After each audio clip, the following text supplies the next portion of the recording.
Hello students, today I will discuss about the classification of refrigerant, designations and properties. This is belong from the unit 3 MER 8002 refrigeration and air conditioning subject. What is the meaning of the refrigerant? Refrigerant is the media.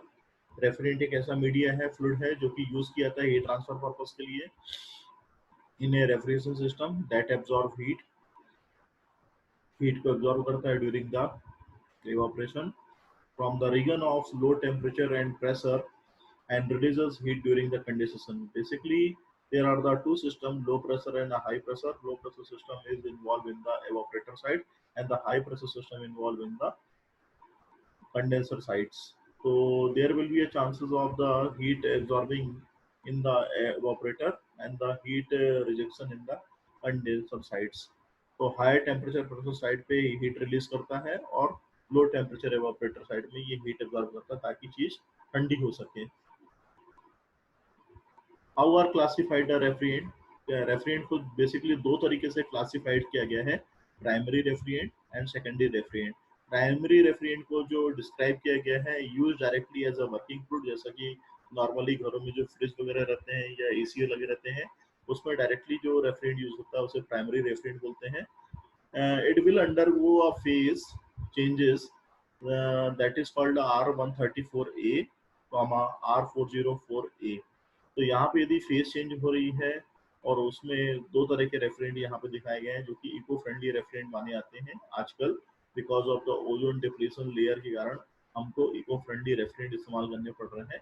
बाकी दूसरे तरह के referent भी directly इस्तेमाल होते हैं जो कि प्राइमरी रेफरेंट की कैटेगरीज में आते हैं. सेकेंडरी रेफरेंट कभी भी डायरेक्टली टेक पार्ट नहीं करते हैं सिस्टम के अंदर, उनको फ्लो कराया जाता है. जैसे कि liquid that are use to transport energy.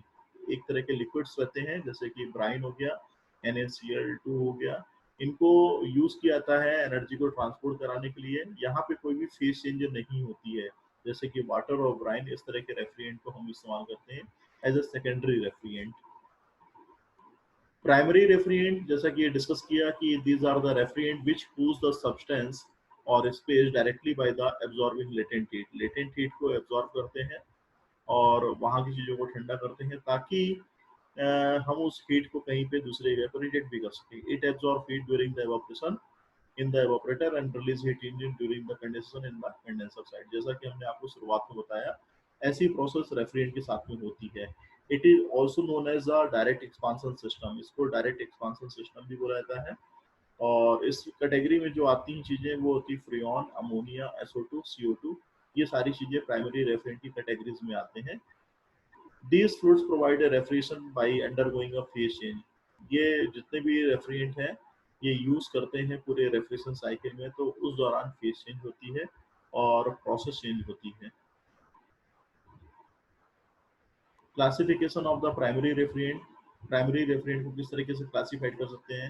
पहला इसमें हेलो कार्बन है, दूसरा एजोट्रोपिक है, तीसरा इनऑर्गेनिक है, चौथा आपका हाइड्रोकार्बन रेफ्रिजरेंट है. तो वन बाई वन करके सभी रेफ्रिजरेंट के बारे में हम यहाँ पर डिस्कशन करेंगे, पढ़ाई करेंगे. तो पहला जो हेलो कार्बन रेफ्रिजरेंट है, it is are synthetically produce. जैसा कि study we have discuss about the halocarbon refrigerant. तो सिंथेटिकली इसको प्रोड्यूस किया जाता है where develop as the Freon family of refrigerant. ये फ्रियोन फैमिली से बिलोंग करते हैं. They are the fluorocarbons of methane and ethane series. ये आपके फ्लोरोकार्बन मीथेन सीरीज के और इथेन सीरीज के होते हैं. दे कंटेन वन और मोर ऑफ दीज हेलोजन्स. ये आपके एक या अधिक से हेलोजन्स को कैरी करने का काम करते हैं, जिसमें कि क्लोरीन, ब्रोमीन और फ्लोरीन आते हैं. नॉन टॉक्सिक होते हैं, नॉन फ्लेमेबल होते हैं, नॉन एक्सप्लोजिव होते हैं, नॉन कोरोसिव होते हैं, नॉन इरिटेंट होते हैं to human bodies and eyes, odourless होते हैं, कलरलेस होते हैं. इस तरह के रेफ्रिजरेंट जो है हेलो कार्बन रेफ्रिजरेंट की कैटेगरी में आते हैं. Will not react with the food product. ये फूड के साथ में रिएक्ट नहीं करते जो कि स्टोर किया जाता है रेफ्रिजरेटेड प्लेस में. Will not react with the lubricating oil. जो लुब्रिकेटिंग इस्तेमाल हो रहा है जैसे रेफ्रिजरेटर या एसी में इस्तेमाल हो रहा है उसके साथ में रिएक्ट नहीं करते. Has excellent thermodynamic property. इनके अंदर जो प्रॉपर्टीज होती है बहुत ही अच्छी क्वालिटी की होती है थर्मोडायनेमिक मैनर में. Only disadvantage is ozone layer is damage.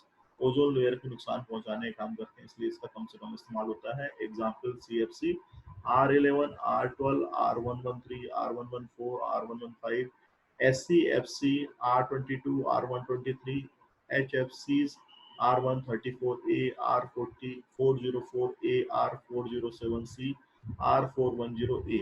इस तरह के रेफ्रिजरेंट जो है आपके हेलोकार्बन रेफ्रिजरेंट की कैटेगरी में आते हैं। एजिटिव रेफ्रिजरेंट जो रहते हैं मिक्सचर रहते हैं दो से अधिक रेफ्रिजरेंट के which can not be separated under the pressure and temperature and the fix thermodynamic properties. इसकी बहुत अच्छी थर्मोडायनेमिक प्रॉपर्टीज रहती है, लेकिन कुछ प्रॉपर्टीज जो रहती हैं इनकी फिक्स रहती हैं। A stable mixture of two or several refrigerant whose vapor and liquid phase retain identical composition over a wide range of temperature। तो जो स्टेबल टाइप के मिक्सचर रहते हैं जिसमें कि दो से अधिक रेफ्रिजरेंट को आपस में मिलाया जाता है, जो कि वेपर और लिक्विड फेस को आइडेंटिकल मेंटेन करते हैं किसी भी रेंज ऑफ टेम्परेचर्स में, उसको हम एजियोटिव रेफ्रिजरेंट्स बोलते हैं। Azeotropic mixture are designated by the 500 series. इनको 500 सीरीज से डिनोट किया जाता है। एग्जाम्पल R500 की यदि बात करें तो 73.8% R12 रहता है एंड 26.2% R152 रहता है। और R502 की यदि बात करें तो 8.8% जो रहता है R22 रहता है और 51.2% R115 like that. Zeotropic refrigerant ये नॉन एजियोट्रॉपिक रेफ्रिजरेंट के नाम से भी जाना जाता है। It is one whose composition in liquid phase different to that in vapour phase. जिसकी की भूमिका लिक्विड और वेपर फेज में अलग अलग होती है, उसे जियोट्रॉपिक रेफ्रिजरेंट कहते हैं। Geotropic refrigerant therefore do not boil at constant temperature। इसको constant temperature में boil नहीं कर सकते unlike azeotropic refrigerant। जैसे कि azeotropic refrigerant वो कर सकते हैं। जियोट्रॉपिक रेफ्रिजरेंट जो कि नॉन एजियोट्रॉपिक मिक्सचर के नाम से जाना जाता है, इसको डेजिग्नेटेड किया जाता है 400 सीरीज से। एग्जाम्पल यदि लेंगे तो 404A जो आपका रेफ्रिजरेंट इस्तेमाल कर रहे हैं इको फ्रेंडली ग्रुप में R125/R143A R134A, और इनका जो कंपोजिशन रहता है 44%, 52% और 4%। इस तरीके से इसकी भूमिका रहती है। R410A that is the R34/R125 50-50% रहता है। R413A की बात करें तो R600A/R218/R134A, इनका जो करस्पॉन्डिंग परसेंटेज रहता है वो 3%, 9% और 88% रहता है। हाइड्रोकार्बन जो रहते हैं ये अलग तरह के रेफ्रिजरेंट रहते हैं। इनका इस्तेमाल इंडस्ट्रियल और कमर्शियल इंस्टॉलेशन में किया जाता है।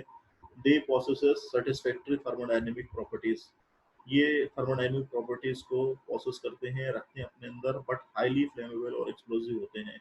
इनका इस्तेमाल बहुत ही अलग कंडीशंस में किया जाता है और ये फ्लेमेबल एक्सप्लोसिव रहते हैं। Growing use in very small commercial system like car air conditioning system, वहाँ पे इसका इस्तेमाल सबसे ज़्यादा होता है।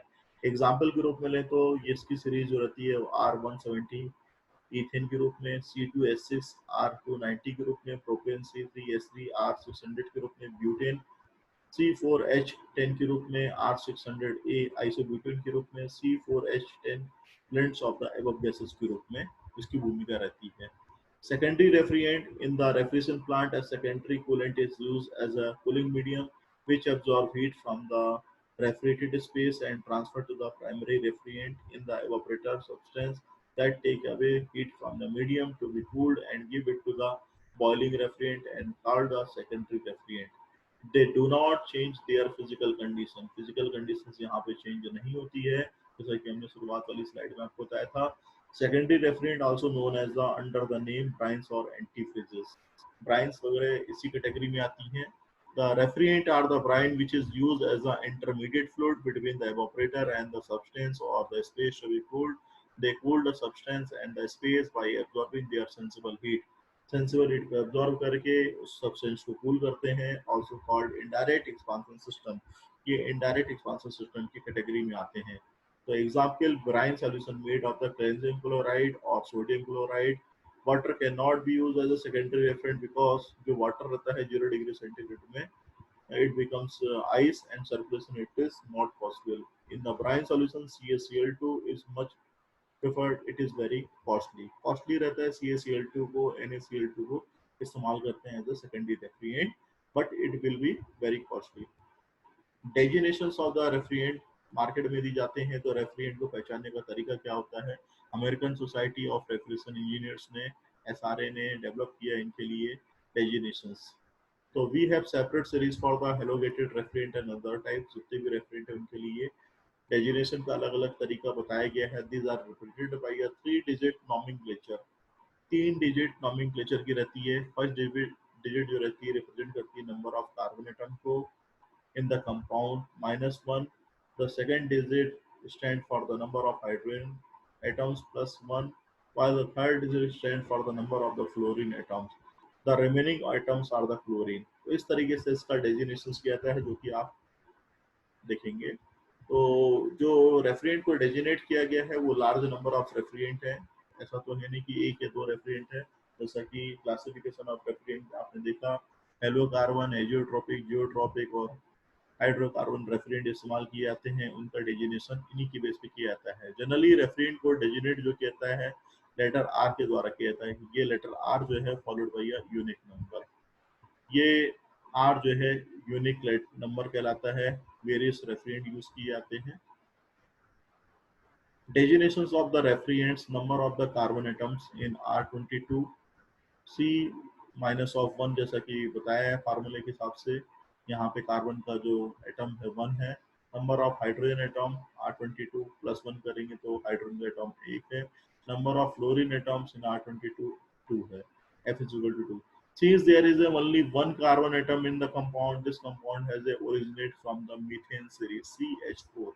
CH4, तो यहाँ पे C आपका बीच में आ गया। From the calculation we can see there is a 1 hydrogen atoms, जो कि यहाँ पे आप देख रहे हैं, एंड 2 फ्लोरीन एटम्स। तो फ्लोरीन एटम्स यहाँ पे 2 हैं आपके। तो the remaining valencies bond of the carbon will be balanced by the chlorine. ये रिमेनिंग कार्बन क्लोरीन से बैलेंस किया जाता है। दस द सब्सटेंसेस ClFF, यहाँ पे जो आप सीरीज देख रहे हैं, it is a graphical representation of the monofluoro difluoromethane. Therefore, the chemical formula of R22 is CHClF2 and has the name monochloro-difluoromethane। इसका जो नाम होता है मोनोक्लोरो-डाइफ्लोरोमीथेन होता है। तो R22 को जो डेजिनेट किया गया है वो है CHClF2, जिसमें कार्बन का परसेंटेज 1 है, हाइड्रोजन का 1 है, क्लोरीन का 1 है और फ्लोरीन के आपके 2 है। अनदर यदि केस लें R134 की बात करें, जिसमें कि कार्बन का परसेंटेज 2 है, हाइड्रोजन का परसेंटेज 2 है, क्लोरीन का 4 है। तो इस तरीके से यहाँ पे सीरीज बनाएंगे तो C कार्बन के 2 हो गए, हाइड्रोजन के आपके 2 हो गए, क्लोरीन के आपके 1 2 3 4 हो गए। यहाँ पे क्लोरीन का परसेंटेज आपका या एटम जो है 0 है। The compound is C2H2F4। तो ये जो है नेम इसका टेट्रा फ्लोरो इथेन रखा गया है। tetrafluoroethane. The non-halogenated refrigerant follow a different naming convention which is dependent upon the series of the refrigerant. Fully saturated halogenated compound.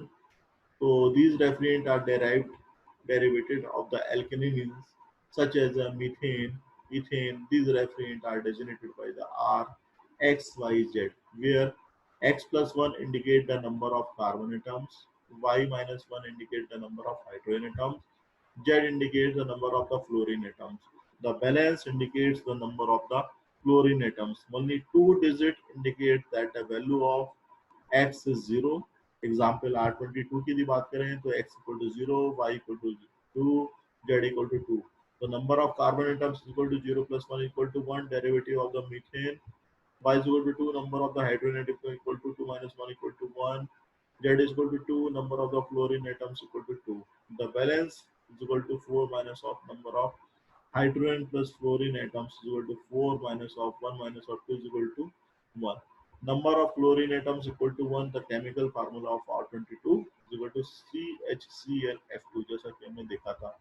तो ये इस तरीके से भी डेजिनेट किया जाता है। Similarly it can be shown that the chemical formula of R12 is equal to CCl2F2, R134A, that is the C2H2F4 derivative of the ethane. Inorganic refrigerant, these are the designated by the number 7 followed by the molecular weight of the refrigerant, that is that should be of the rounded off. Example, ammonia molecular weight is 17, designation is the R717. Carbon dioxide molecular weight is 44, the designation is R744. Water का जो molecular weight है वो 18 है, जिसका designation R718.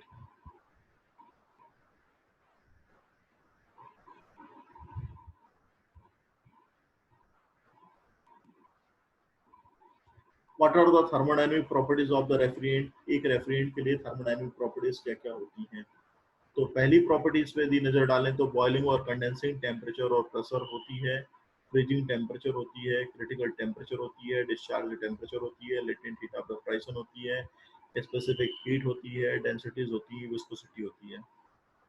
तो boiling और condensing temperature pressure क्या होना चाहिए एक रेफ्रिजरेंट के लिए, कितना कम होना चाहिए कि ज्यादा होना चाहिए, यहाँ पे देखते हैं। तो boiling temperature of refrigerant at atmospheric pressure should be low, कम से कम होना चाहिए। The evaporator and the condensing temperature determine the pressure. The maximum condensing temperature is largely affected by the climatic condition. It is desirable to select a refrigerant whose saturation pressure at minimum operating temperature is a few pounds above the atmospheric pressure. If the boiling temperature of the refrigerant is high at atmospheric pressure, then the compressor has to operate at a high vacuum. Both evaporator and the condenser pressure should be positive and it should be near to the atmospheric pressure. तो ये चीजें आपकी boiling और condensing temperature के साथ में होती है, प्रेशर के साथ में होती है, जिसमें कि हम बात करते हैं इवेपोरेटर और कंडेंसर प्रेशर जो है आपको पॉजिटिव होना चाहिए और near to the atmospheric pressure होना चाहिए। तो जो रेफ्रिजरेंट है जिनका कि R11, R12, R21, R30, R40, R113, R717 से प्रेजेंट किया गया है, उसके लिए बॉइलिंग टेम्परेचर की रेंज दी गई है यहाँ पे। हर किसी रेफ्रिजरेंट के लिए बॉइलिंग टेम्परेचर रेंज अलग अलग होती है, लेकिन चूंकि अपने को जो बताया गया है कि बॉइलिंग टेम्परेचर रेफ्रिजरेंट का एटमॉस्फेरिक प्रेशर में कम से कम होना चाहिए। तो नॉर्मली यदि हम इस्तेमाल कर रहे हैं तो उसका टेम्परेचर यदि कम से कम होगा तो it will be a beneficial. Freezing temperature should have low freezing temperature since the freezing temperature of the most of the refrigerant is below -35 degree centigrade. Freezing temperature जितना कम होगा उतना रेफ्रिजरेशन इफेक्ट अपने को मिलेगा। Critical temperature should be well above the maximum condensing temperature, जितना भी condensing temperature उससे ज़्यादा होना चाहिए। डिस्चार्जिंग टेम्परेचर हाई होना चाहिए। Compressor should be avoided, it causes the some refrigerant breakdown as well as the poor lubricating effectiveness. तो discharge pressure बहुत ज़्यादा रहेगा तो लुब्रिकेशन इफेक्टिवनेस खत्म हो जाएगी। Latent heat of vaporisations which convert the refrigerant from the liquid state to vapour, it should be higher value, क्योंकि अपने को सबसे ज़्यादा लेटेंट हीट की रिक्वायरमेंट रहती है पूरे रेफ्रिजरेशन साइकिल में, इसलिए हाई लेटेंट हीट होनी चाहिए। डेंसिटी लो होनी चाहिए, low density refrigerant are preferred. Viscosity आपकी यहाँ पे is desire to reduce the pressure drop in the lines. Low viscosity का लिक्विड रेफ्रिजरेंट इस्तेमाल किया जाना चाहिए। थर्मोडायनेमिक प्रॉपर्टीज, जो बॉइलिंग पॉइंट है हर रेफ्रिजरेंट का अलग दिया है, फ्रीजिंग पॉइंट है हर रेफ्रिजरेंट का दिया हुआ है, लेटेंट हीट ऑफ वेपराइजेशन हर रेफ्रिजरेंट का अलग अलग दिया है, क्रिटिकल टेम्परेचर हर किसी का दिया हुआ है, क्रिटिकल प्रेशर हर रेफ्रिजरेंट का दिया हुआ है, स्पेसिफिक हीट हर रेफ्रिजरेंट की दी है, सीओपी जो है हर रेफ्रिजरेंट के लिए अलग अलग दिया हुआ है। Chemical properties of the refrigerant toxicity, it is the rated based on the effect on the human beings over the specified period, should be of the non-toxic and the non-irritations। ये आपका बहुत ज़्यादा टॉक्सिक नहीं होना चाहिए, बहुत irritation वाला नहीं होना चाहिए। फ्लेमेबिलिटी क्वालिटी कम से कम होनी चाहिए, एक्सप्लोजन जो है कम से कम होना चाहिए। Refrigerant orders can be both an asset and A hazard. Referent और डॉट्स जो है पहचानने में बहुत ईजी होना चाहिए ताकि हम किसी भी हजार्ड को रोक सकें, उसको डिटेक्ट कर सकें बाई लीक माध्यम से या किसी दूसरे माध्यम से, ताकि एक्सीडेंट होने की प्रॉब्लम को कम से कम कर सकें। तो refrigerant should be of non flammable, non explosive, non toxic, non react with the lubricating oil, non react with the moisture, and should not contaminate the food materials kept inside the refrigerating systems। Environmental effects of the refrigerant, global warming के लिए हम बात करेंगे तो refrigerant directly contributing the global warming when release to the atmosphere. जैसे ही refrigerant का इस्तेमाल होता है और एटमॉस्फेयर पे दिया जाता है तो ग्लोबल वार्मिंग स्टार्ट हो जाती है। Indirect contribution based on the energy consumption of the among other the compressor CO2 produced by the power stations. Ozone depletion जो लेयर रहती है it is depleted by the action of the CFCs जो refrigerant इस्तेमाल किए जाते हैं CFC series के उनके द्वारा ओजोन लेयर डिप्लेटेड हो रही है. The greatest concentration of ozone are found from the 12 kilometre to the 50 kilometre above the earth forming a layer in a stratosphere which is called the ozone layer. तो ozone layer एक form हो रही है atmosphere के side पे.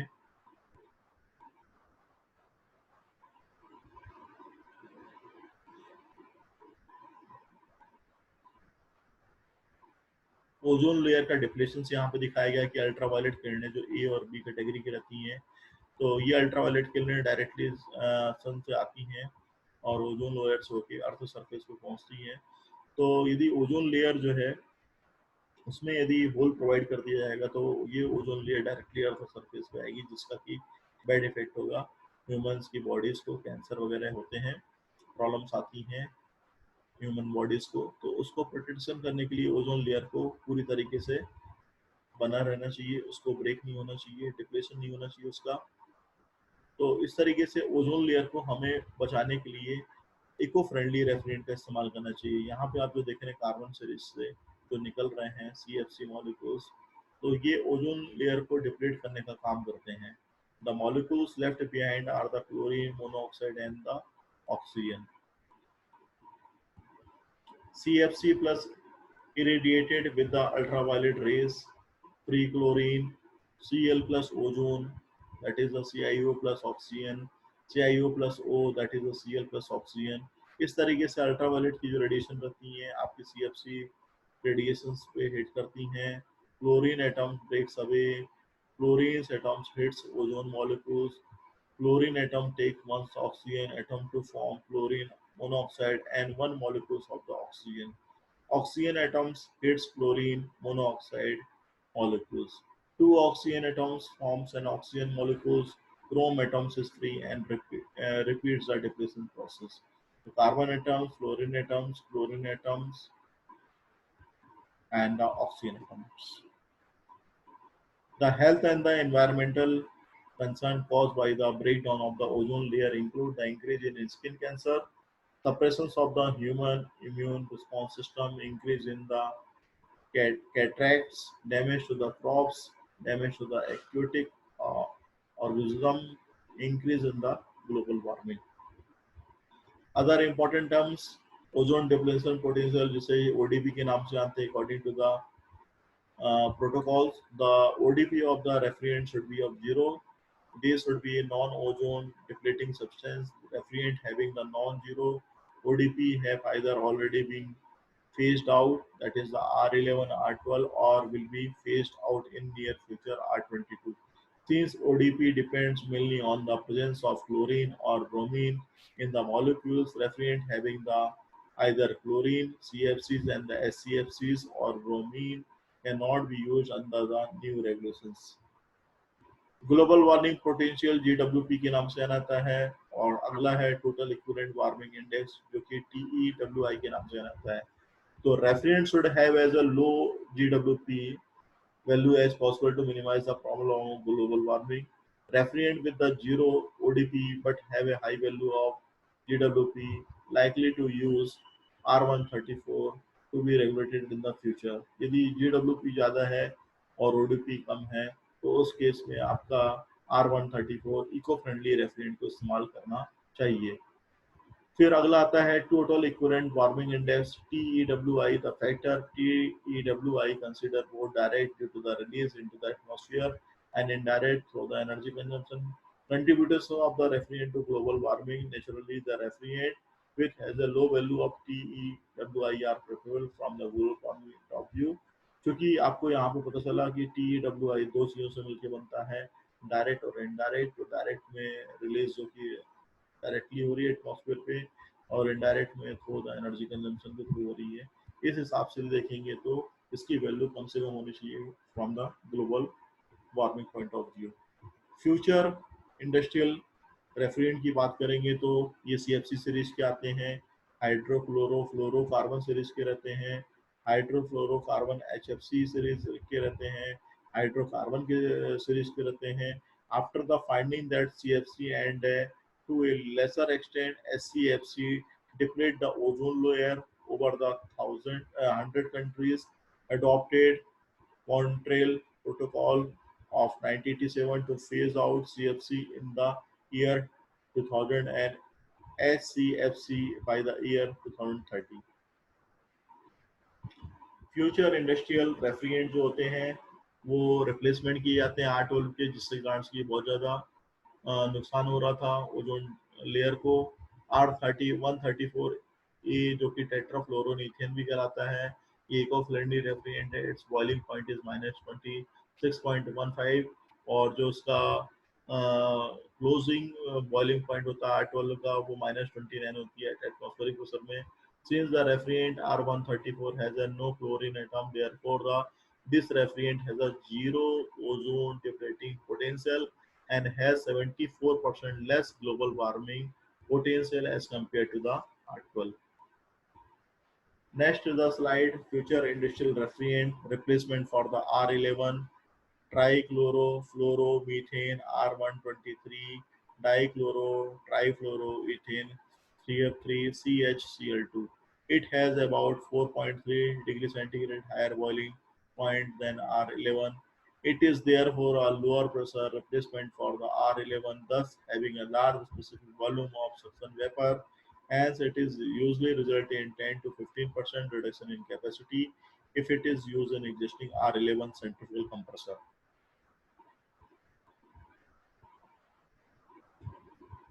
R22 जो कि use किया था इसका रिप्लेसमेंट है, इसका भी रिप्लेसमेंट आया हुआ है जो कि मिक्सचर के फॉर्म में इस्तेमाल किया जाता है R134A, जिसमें R22 में most of the properties very wet रहती हैं, यानी बोलना चाहिए उसकी क्वालिटी बहुत अच्छी नहीं रहती है, जिसके कारण से कि हम R134A का इस्तेमाल करते हैं। या कहना चाहिए R20 टू जो है that is the mixture of 50-50% by weight of R32 and R135। It is a race for the substitute of the R22। Thank you. Next I will discuss about the steam jet refrigeration system।